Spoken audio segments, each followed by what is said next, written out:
गोकुल में एक अद्भुत भक्त हुए कृष्णदास जी। ठाकुर जी के लिए रोज माला बनाते, माला जाकर के पहनाता है, ठाकुर जी की आराधना करते, सुबह शाम कृष्ण कृष्ण कृष्ण कृष्ण बोलते। तो उनके मन में भाव आया, वो गए माला बना करके ठाकुर जी के पास, बोले ठाकुर जी 12 साल तक लगातार माला पहनाने आऊंगा, 13वें साल की जब सुबह होगी तो आपको माला पहनने मेरी कुटिया में आना है। 12 साल बीत गए, अब 12वें साल का आखिरी दिन था। ठाकुर जी को बोले ठाकुर जी आज 12 साल पूरे हो गए, कल आपकी बारी है, कल माला पहननी है तो मेरी कुटिया में आना पड़ेगा जी। और यदि कल आप नहीं आए तो मैं कभी आपके पास नहीं आऊंगा। वहां आकर के कुटिया में उन्होंने तैयारी शुरू की, सारी रात लगे रहे।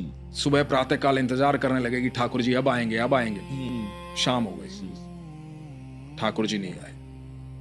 कृष्णदास रोने लगे, आ गया गुस्सा, सारा 56 भोग उठाया, अपनी पोटली में बांधा और देख करके मंदिर की तरफ बोले सुनो अब कभी लौट के नहीं आऊंगा। और ये कहकर के चल दिए और बड़बड़ाते हुए जा रहे हैं। आगे से गैयों का झुंड आ रहा है, तो एक बालक आवाज दे रहा है, अरे बाबा सुनो रुको, वो इतनी सारी गैयां आ रही हैं, टक्कर लग जाएगी। रुक गए कृष्णदास जी। तो बालक बोला कि बड़ी खुशबू आ रही है आपके झोले से, खाना है? खाना खाया नहीं आपने शायद, तब तक गैया जाए बैठ के खा लो। तो बोला नहीं मुझे नहीं खाना। बोला बड़े नाराज दिख रहे हो, क्या हुआ, क्या बात हुई?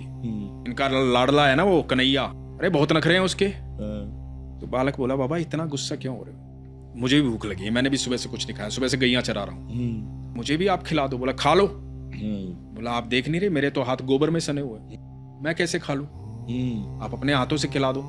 अब एक एक कोर खुद खा रहे हैं, एक एक कोर उस बालक को खिला रहे हैं। अब उस बालक को जब 2-3 कोर खिलाए तो बालक की आंखें लाल हो गई, आंखों में आंसू बह रहे। कृष्णदास ने देखा, कृष्णदास ने कहा कि तुम रो क्यों रहे हो, भूख लगी थी, खाना खिला तो रहा हूं, रो क्यों रहे हो? तो बालक बोला बाबा माला नहीं पहनाओगे आज। तो कृष्णदास बोले कौन है तू? मैं ही तो हूं, तुम्हारा कृष्ण। बोला बाबा जब तुम माला पहनाते हो ना, मुझे ऐसा लगता है कि मेरा आलिंगन कर रहे हो।